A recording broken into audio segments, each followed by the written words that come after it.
Hello folks and welcome to this video. We are looking forward to the British Grand Prix. The 75th anniversary of Formula 1 will be celebrated at the home of Formula 1 where the first race started in 1950. Let's get talking about it. And we'll start off with the schedule. I'll include all of them and I'll be giving them in UK time only this time around because, well, we are in the UK for this one. The support package is F4 for an exhibition race, F3, F2. The sessions will start off with F3 practice at 8:45 on Friday, at 10 o'clock F2 practice. Then F1 FP1 is at 12:30, F3 qualifying is at 2 PM, F2 qualifying is at 2:55 PM, FP2 starts at 4 PM, and then you have the F4 practice at 5:45 PM. Saturday will start off with F4 qualifying at 8:10 AM, followed by F3 sprint at 9:15. Then you have the F1 FP3 at 11:30, but before that at 10:25 they'll be doing a tribute to the late Eddie Jordan. F2 sprint will happen at 1:15 before the F1 qualifying happening at 3 o'clock. F4's first race will happen at 5 PM and that will round out the day. Sunday will start off at 8:20 with F4's second race. F3's feature will be at 9:30. F2's feature will be 11:05, and then another Eddie Jordan tribute at 12:35 before the Grand Prix starts at 3 PM UK time. I'm going to quickly recap with last year. It was a Mercedes front row lockout from Lando Norris, Max Verstappen, Piastri, Hulkenberg and sixth ahead of Sainz, Stroll, Albon and Alonso. However, the wet-dry race ended up causing chaos throughout the field, with some people making the right call with tyres, some making a slightly less right call with tyres. The McLaren stayed out a little bit too long. Norris suffered a little bit, Piastri suffered more.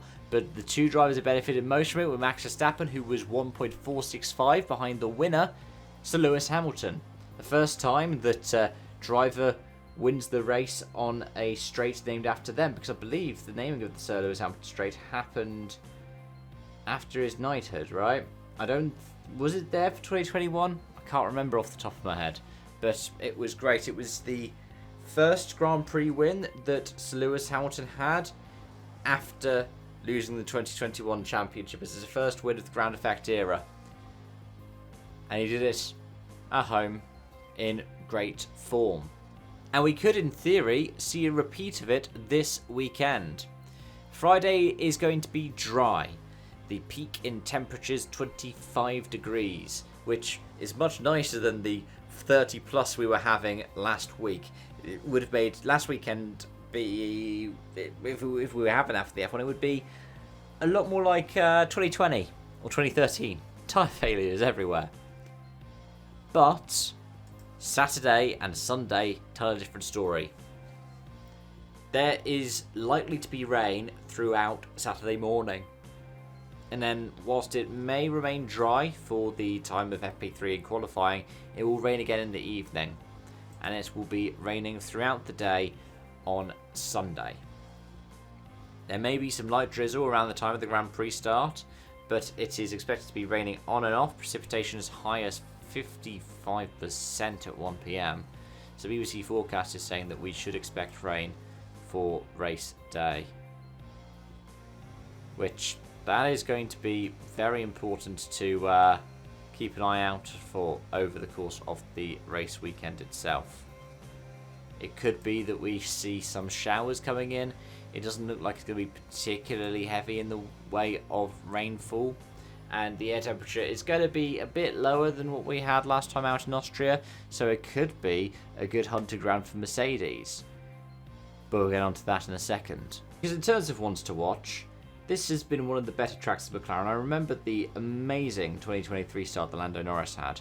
I had just flown back from Dublin. I got in my car to drive back for the start of the race.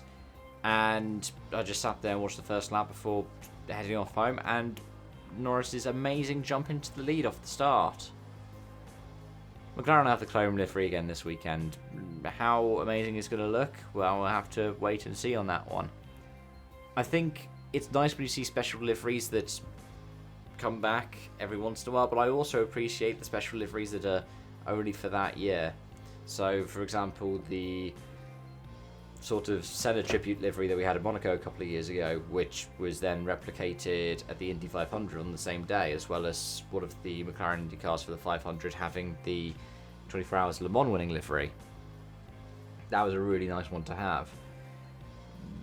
V-Car, we've got a special livery, but I think my favourite ever Red Bull kind of livery that they've had as a one-off for Silverstone has still got to be that Wings for Life one, with everybody's faces on it.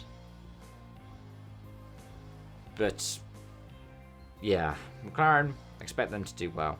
Don't expect the advantage to be so great because, well, those in the know in F1 reckon that the advantage is greater when the attack temperature is higher.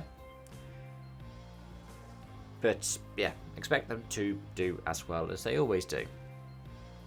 Ferrari could do quite well as well. That new suspension upgrade seemed to be working some wonders. And, of course, expect Verstappen to be near the front. He's good at Silverstone.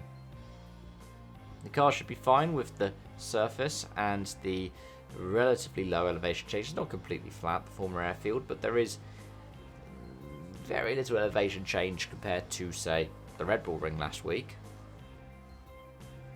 So, yeah, remember the last week, Verstappen got unlucky with the fact that he ended up with an Antonelli into the side of him. Antonelli, who has a 3-place grid drop. So, yeah, it'll be bit less likely that gets repeated this time, though turn 3 is also a right-hand hairpin. Anyways, those are my thoughts, those are my feelings, those are my observations. Thanks so much for watching and joining, folks. I hope to see you again, possibly on Sunday, for the review. But until then, it's bye-bye for now.